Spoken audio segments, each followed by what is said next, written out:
지난 8월 4일 SK하이닉스와 샌디스크가 오픈 컴퓨트 프로젝트, 줄여서 OCP라는 업계 표준 기구를 통해 HBF의 첫 공식 기술 사양을 공개했습니다. 이번 사양은 한 회사만 쓸 수 있는 독점 규격이 아니라 업계 전체가 공유하는 오픈 스탠다드로 설계됐다는 점이 특징인데, 8단 또는 16단으로 낸드를 쌓아 올려 패키지 하나에 최대 512GB, 대략 영화 100편 이상을 저장할 수 있는 용량을 지원한다고 합니다. 샌디스크 공식 발표를 보면 이번 OCP 사양이 다루는 범위가 꽤 구체적입니다.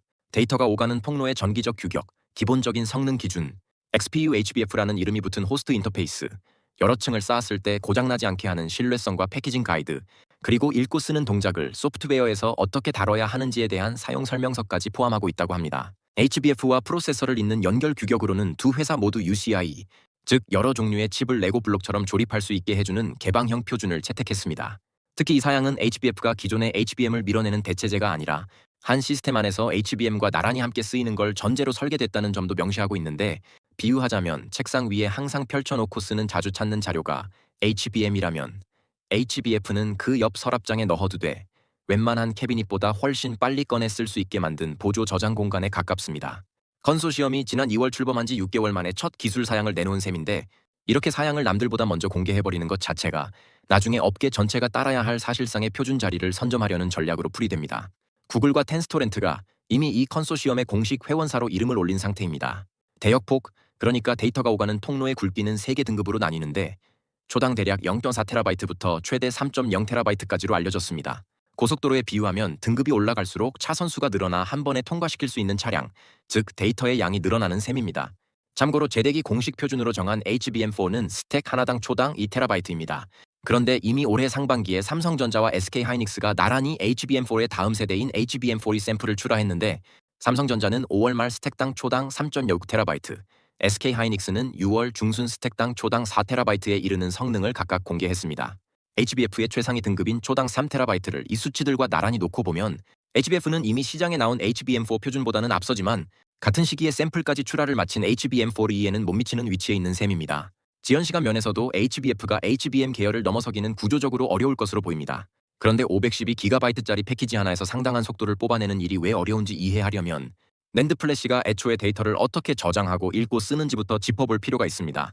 예전 평면 낸드는 부유 게이트, 쉽게 말해 뚜껑이 닫힌 작은 물탱크 같은 공간에 전자를 채워 넣는 방식으로 데이터를 저장했지만, 지금 HBF처럼 수백 층의 셀을 쌓아 올리는 3D 낸드는 대부분 전화 트랩이라는 방식을 씁니다.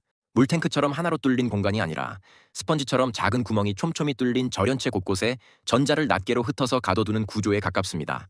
전자가 많이 갇혀있으면 1, 적게 갇혀있으면 0에 가까운 식으로 구분되는 건 예전 방식과 같습니다.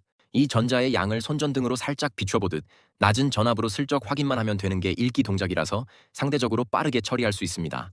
문제는 이 스펀지 같은 절연체에 실제로 전자를 채워넣거나 빼내는 쓰기와 지우기입니다. 이 과정은 파울러-노드하임 터널링이라는 물리 현상을 이용하는데, 쉽게 말하면 촘촘한 벽을 억지로 밀어서 전자를 통과시키는 것과 비슷해서 20V 안팎의 상당히 센 전압이 필요합니다. 참고로 전화 트랩 방식이 지금 표준으로 자리 잡은 이유도 여기 있는데, 예전 부유 게이트처럼 전자가 하나의 도체 안에 다 모여 있으면 한 지점만 손상돼도 데이터가 통째로 날아갈 수 있지만, 전화 트랩은 전자가 절연체 곳곳에 흩어져 있어서 한 지점이 손상돼도 다른 부분은 영향을 덜 받아 수백 층을 쌓아도 데이터를 더 안전하게 보존할 수 있습니다. 게다가 낸드는 이 저장 공간을 하나하나 따로 여닫을 수 있는 구조가 아니라 여러 개를 한 층, 한 건물 단위로 묶어놓은 구조라서 지우기는 건물 전체를 한꺼번에 비워야 하고 쓰기는 각 층을 순서대로 채워야 합니다. 낸드는 읽기에서는 꽤 빠르게 만들 수 있지만 쓰기에서는 지독하게 느리다는 업계의 오래된 평가도 바로 이런 물리적 특성 때문입니다. 이 센 전압으로 쓰고 지우는 회로가 바로 최신 3D 낸드를 만들 때 데이터를 저장하는 부분과 그걸 제어하는 부분을 아예 다른 웨이퍼에서 따로따로 만든 다음 나중에 붙이는 이유와 직결됩니다.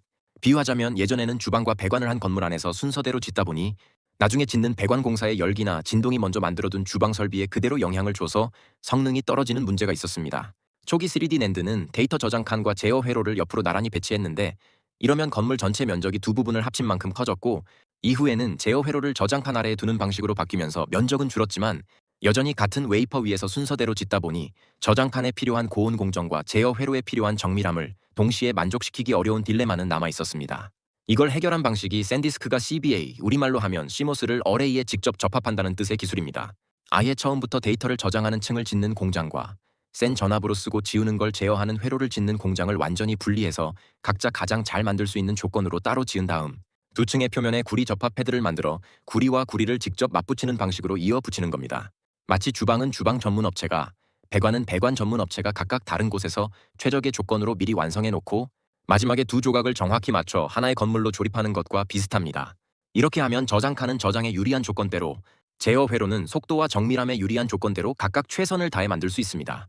샌디스크는 이 웨이퍼 본딩 기술 덕분에 다이가 뒤틀리는 현상을 최소화해서 16단까지도 구조적인 문제 없이 쌓을 수 있다고 밝히고 있습니다.